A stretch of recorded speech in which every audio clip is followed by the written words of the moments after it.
My name's Dave DeBow, founder of MoneyPartnerFormula.com, and this show is built for everyday real estate investors who are actively doing deals and looking to scale using other people's money. So if you're an active real estate investor and you want to get featured on this show to talk about your own real estate and capital raising experiences, then just go to daveinterviewsyou.com. Now let's get rolling with this episode, and remember to subscribe for daily interview content. Hey folks, welcome back. Today, zooming in from Dallas, Texas, we have a real estate entrepreneur who focuses on a lot of things to help other real estate investors out. Specifically, we're going to be talking about using virtual assistants to help grow your real estate investing business. So Nate Worcester, welcome to the show. Great to have you. Thanks for having me. I'm very excited to have this conversation. Likewise. So Nate, I am a huge fan of virtual assistants versus hiring staff, especially if you're trying to run a lean, mean, solo operator kind of machine. So, I mean, my goodness, my first VA I hired probably, well, Lorna has been working with me now for 12 years. So Wow. I've had my personal VA for 12 years. I had several before that. At the moment, between all sorts of different things, we got a virtual staff of about 20 people helping me out with all sorts of different things. So very excited to talk about how you see VAs helping active real estate investors. So tell us a Sure. little bit about your company, and then we'll dive into some case studies of how this Yeah. actually works. Sounds great. Yeah. So this VA firm I started actually came out of a marketing agency that I started with a partner. And real estate is one of those businesses that it's very data driven. Um, the data is not as easy to get as you would think, especially the really good data that everyone's looking for. It's Yeah. very manual. And then once you get the data, there's a lot of massaging. There's a lot of tasks that can be done remotely for very inexpensively, as I'm sure you found. Mhm. Um, Virtual assistants, I mean, like every other role you're hiring for, you have to know kind of exactly what you're looking for. You have to have a hiring process and you have to take your time to find the really good ones. But once you find a really good one, they will work for you for 12 years. I've had a lot of success. Really building a culture, I think, is really the key. And I mentioned my marketing agency. We've hired over 100 virtual assistants, and they essentially run the entire company. Like we've got cold callers, we've got the people that manage the cold callers, the people that do the QA for the cold calling, people that pull the data, our client success managers. Um, I like to look at it more, not necessarily, I use the term VA because that's an industry term, but really they're just virtual team members. Yeah. And if you find the really good ones, they can do just about anything that you could do, right? Anything on a computer. Yeah, Quite often they anything on can, a computer. yeah. That's right. And for a lot of us, they can do what we can do a hell of a lot better than we can do it ourselves, The rule actually. that I like to use is if someone can do something 80% as good as you, then that's good enough if for most cases, because Yeah. then you've effectively doubled yourself, just about, right?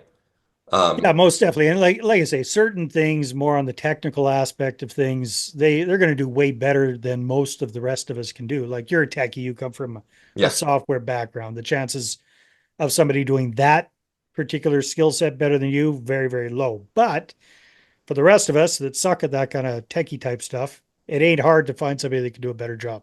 For sure, especially if your needs are things like, Zapier type automations, Yeah. and you can find some folks, for less than $10 an hour with a technical college degree if you look in the Philippines. And you give them clear instructions and you treat them like real people, and they're going to be really loyal to you.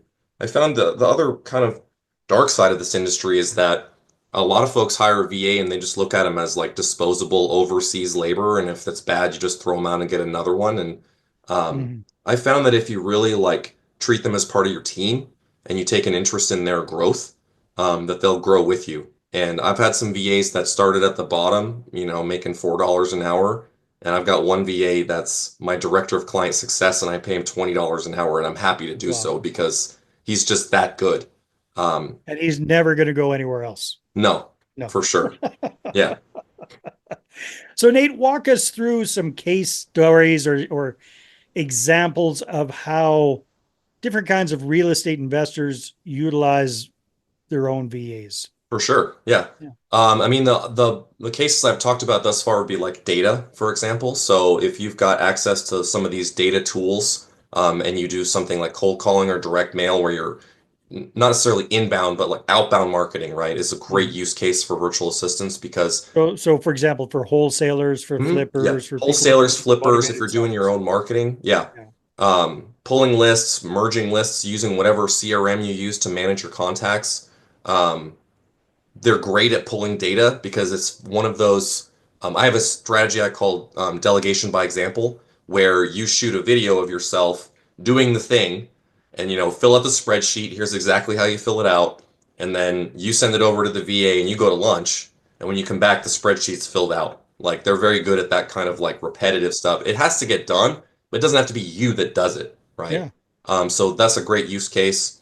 Um, if you've got data that's harder to get, like for example, water shutoff lists or code violations or fire damage lists and things like that, if you can get to it from the internet, no matter how many steps you have to go through, a VA can get it for you. And if you can set them up with a dialer and an email address, they can reach out to county clerks, they can file freedom of information requests, like anything that you could do from a computer or a phone, I guess, they could do for you. So that's kind of like one side of it is pulling the data.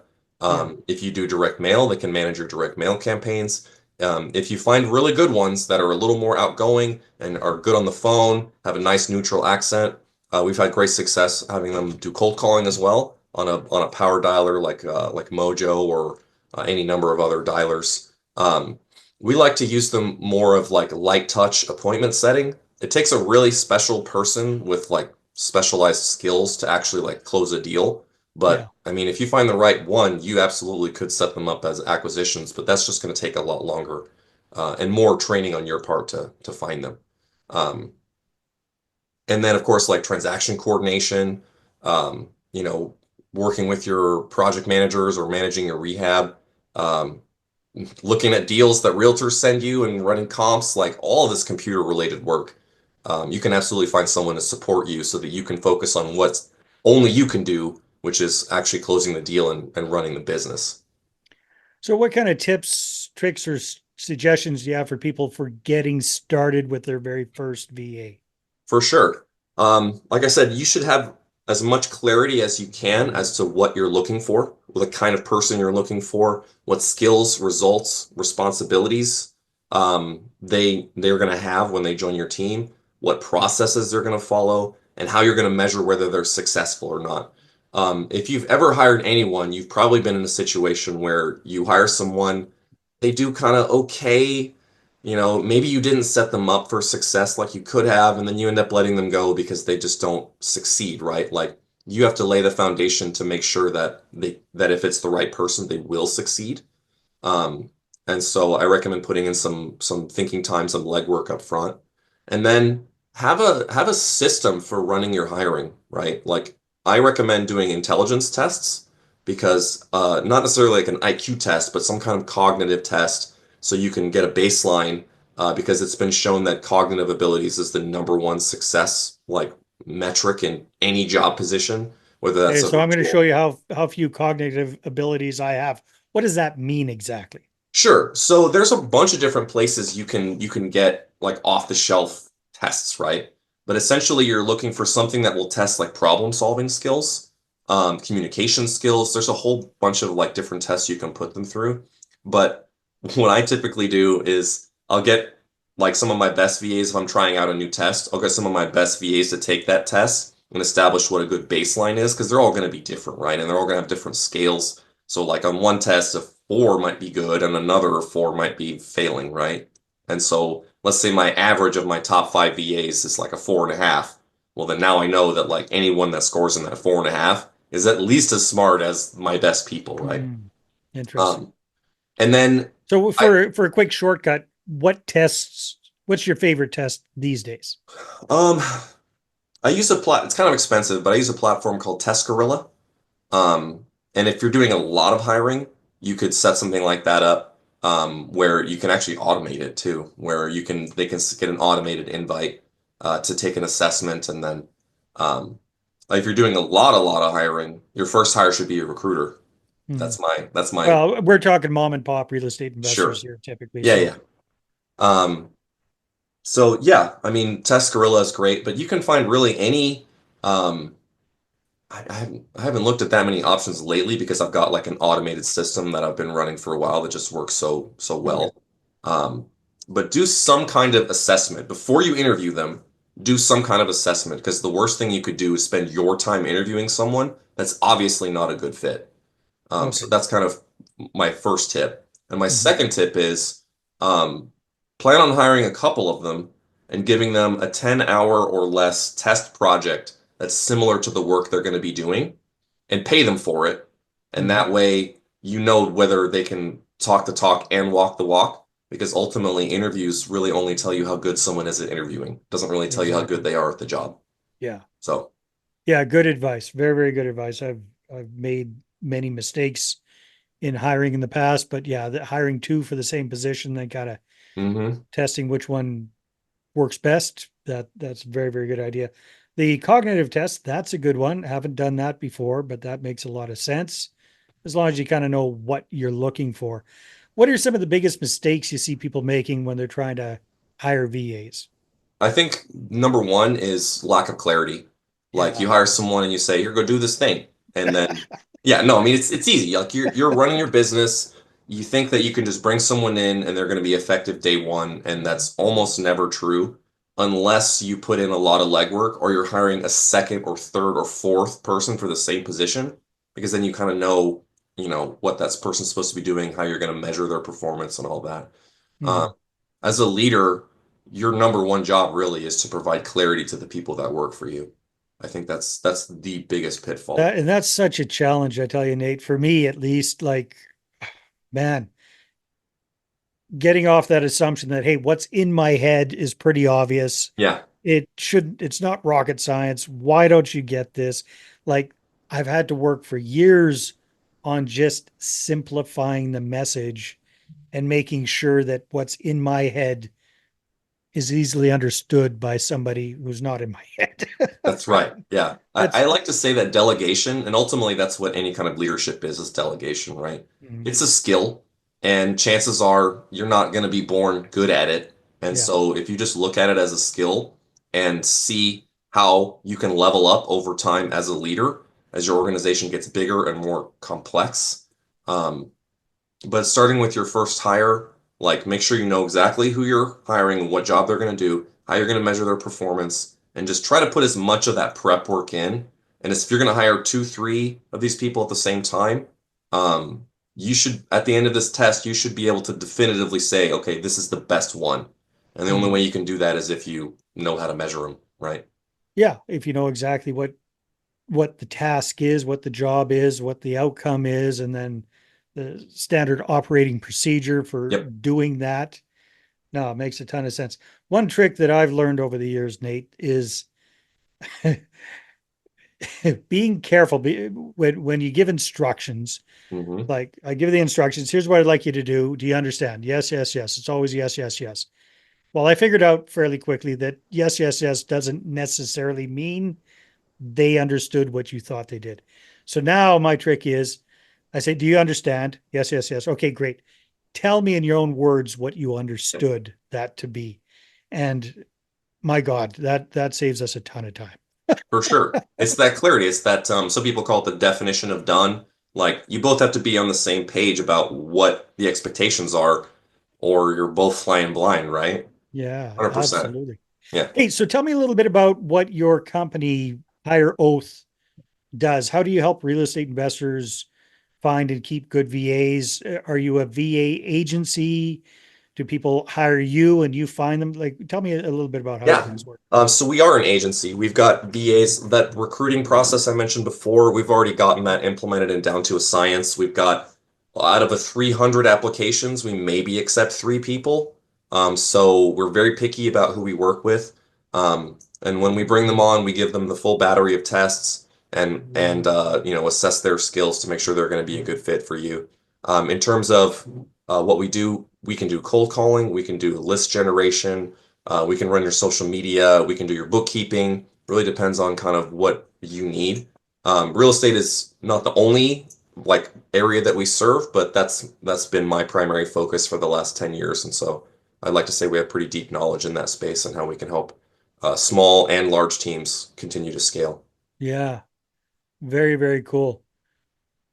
Yeah, no, that makes a ton of sense and saves a mom and pop who's just getting started all of that learning curve on how to For hire and sure. manage a VA team. Yeah. Exactly. How does the cost compare to, let's say, hiring somebody locally, even at minimum wage kind of thing? Oh man. I mean, the cost of hiring a US based person is typically 70% higher than finding someone overseas, Yeah. especially when you consider if they're going to be your W-2 employee, you've got payroll taxes and state filing and all of that.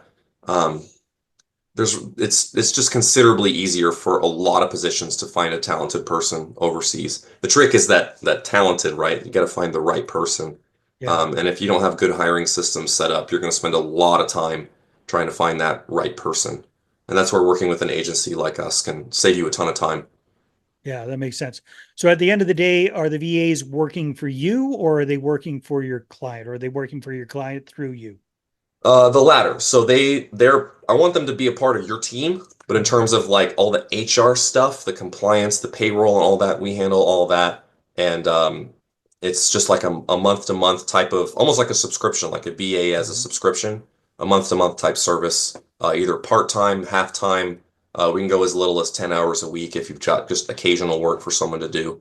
But most of our clients, when they start with something like that, it's just a matter of how good you get at delegating. And as you get better and better at delegating, I think most busy investors could probably get an extra 10 or 15 hours back in their week if they could figure out how to just, like you said, get it out of their head and give it to someone else. Yeah, it makes a ton of sense, Nate. So if somebody's kind of thinking about this, budget wise, what should they have in mind? Big, broad strokes. Let's say they're, not necessarily for a super experienced cold caller type person, but for like an assistant, like a typical VA type position. Yeah. What kind of budget should they be looking at? We started about $8 an hour, Mhm. which if you've got a business, you're making some money, that's a pretty reasonable cost for what we offer. And these are what we would call general purpose VAs. And so they can do cold calling, but you'll have to train them a little more. But they can pull lists, they can do some bookkeeping and a lot of your administrative type stuff. Mhm. But if you wanted to get a specialized caller or a specialized bookkeeper or something like that, it kind of scales up from there. But Yeah, most clients take us up on that general virtual assistant. very good. Cool, Nate. So if people want to connect with you and find out more, where should they go? They should go to hireoath.com and check us out. You can book a call and we can talk about how to help you scale up your business and get unstuck. Sounds good. Nate, thanks so much for being on the call. Thanks for having me. All right, everybody, take care, and we'll see you on the next one. Hey there, I really hope you enjoyed that episode. And as always, if you want to listen to more daily interview content, make sure you subscribe. And if you're an active real estate investor and you're doing deals and you'd like to get featured on this show, then just head over to daveinterviewyou.com. Now, at moneypartnerformula.com, we help real estate investors to create a process for predictably getting capital so they can do more deals without relying on hard money lenders or the banks. We do this by building them a private capital marketing system. Now, if you want help turning yourself into a big money capital attraction machine, then book a call with our team to see how we can help. Just visit moneypartnerformula.com to find out more. All right, take care, and we'll see you on the next interview.